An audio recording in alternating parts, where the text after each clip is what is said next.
Hi everyone, this is Natalie Willis from The Baby Sleep Trainer. I work with families all over the world. People use my online courses, they work with me one-on-one. I am here today to answer one question I get all the time, especially from families that I have worked with. And this is, when should I transition my child to a toddler bed?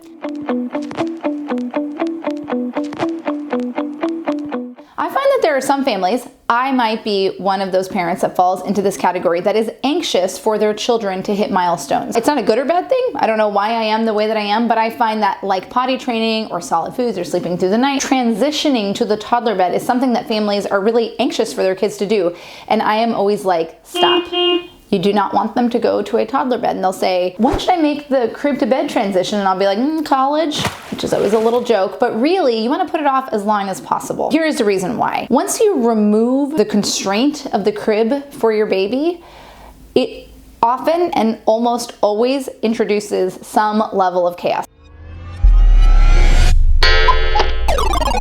Now, not everything I say is true for every single person, but there have been hundreds of babies, maybe even thousands that I know who were fine in their crib, and then they made that transition and things really did not go well. And that child may have been chill and calm and no problem for months and months and months. In fact, I will work with families who don't even sleep train their children and their kids do fine in the crib. And then once they make that crib to bed transition, everything falls apart. And you know why? It's because when you put your child in a bed and then you walk out of the room, it's not very long until they're like, well, I can walk out of the room.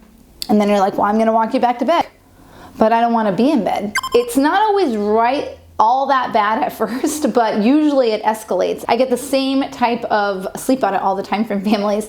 Well, everything was fine until we made the transition to the bed, and now I'm laying on the floor holding my child's hand until they fall asleep, and they're falling asleep, and then they're waking up at least once overnight, sometimes more, and they're in my bed or I'm back in their bed, and now we're both sleeping in the twin size bed, or I'm sleeping, this is real, in the toddler bed with my child, or I just really don't know, I'm on the floor, sometimes people are pregnant. It's just, again, chaos. As long as your child is safe in the crib, they are healthy and happy, and your pediatrician approves, there's no arbitrary time when they have to be out of their bed. It is not a milestone that you want to be anxious to hit. Now, you do want to make sure that your child's height and weight is fitting within the manufacturer's recommendations for whatever crib or pack and play they are sleeping in. I also find that the transition to a bed works very, very well, or much better, after the age of 2.5. So I have a book, it's on Amazon. It outlines my toddler method, and you can check out how to do that in the book. It's actually pretty straightforward. The thing that always makes me chuckle and also like cringe a little bit is when I get a message from a family that's like,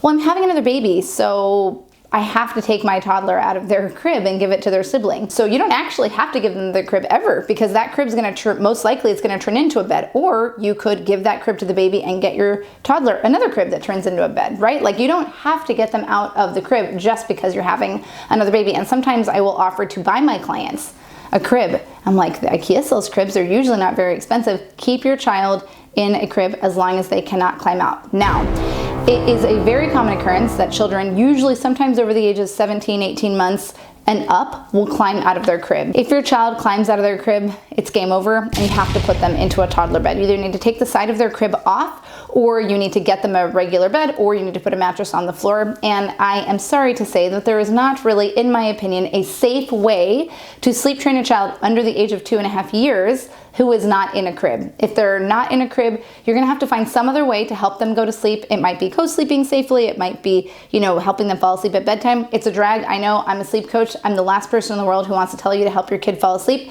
But once they climb out, there's really nothing else. There's no other way around it. You don't wanna try to force them to stay in the crib. You don't wanna add things into the crib or add crib tents or anything like that. I've never, ever heard of a safe way to keep a child in a crib once they can climb out. Now, people can do what they want within their homes. I'm sure people make all sorts of choices for their family, but what I am here to tell you today is that if your child climbs out, you really need to get them out of that crib, because it truly is no longer safe for them to be there. But remember, once they're 2.5, there is a solution to this issue. You can definitely teach them how to stay in their room, fall asleep on their own by using the method outlined in my book. If you like what you're hearing, make sure to like and subscribe. Don't forget to hit the bell.